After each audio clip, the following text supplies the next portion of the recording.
صفقة تبادلية منتظرة بين النصر والاتحاد، وظهور اسم جديد لخلافة المدرب لويس كاسترو. حط لايك واشترك بالقناة إذا ما كنت مشترك وانشر المقطع معاك.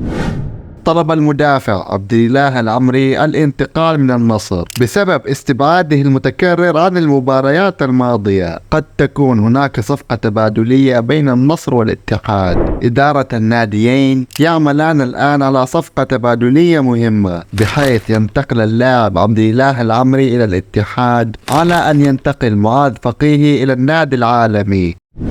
إدارة نادي النصر دخلت في مفاوضات مع اللاعب الفرنسي محمد سيماكان. النادي يبحث عن قلب دفاع قبل نهاية الميركاتو الصيفي الحالي، ويعتبر المدافع محمد سيماكان أولوية للفريق. وحسب كلام أغلب المصادر الموثوقة، اتفق نادي النصر مع نادي لايبزيغ الألماني بشكل نهائي على ضم المدافع الفرنسي بنظام الإعارة مع أفضلية الشراء. لكن حسب صحيفة الرياضية، سيكون محمد سيماكان لاعبا لنادي النصر لمدة 5 مواسم حتى عام 2029 مقابل 45 مليون يورو. في أخبار تقول إنه جاي إعارة، وفي أخبار تقول إنه جاي شراء نهائي. هذا قصدي يعني. وكيل أعمال اللاعب سافر لحسم الصفقة، وتم حجز موعد لمحمد سيماكان لإجراء الفحوصات الطبية. اتجه النصر لصفقة اللاعب محمد سيماكان بسبب رفض سكرينيار عرض نادي النصر.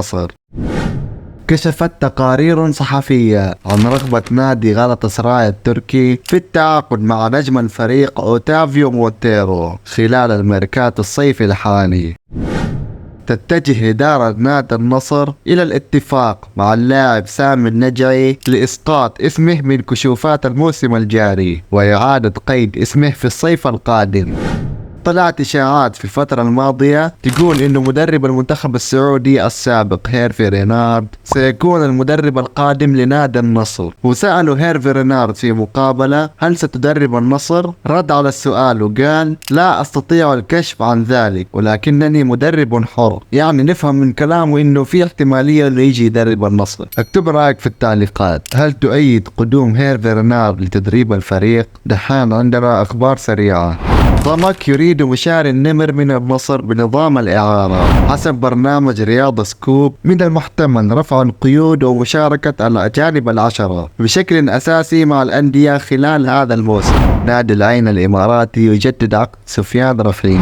محمد آل فتيل يرد على شائعات خروجه من النصر وقال: أنا مستمر مع النصر ولا صحة لأخبار انتقالي لنادي نيوم. وختاما لا تنسوا اللايك والاشتراك وتفعيل جرس التنبيهات. ظاهر لكم الآن على يسار الشاشة مقطع، شيكوا عليه واشوفكم المقطع الجاي.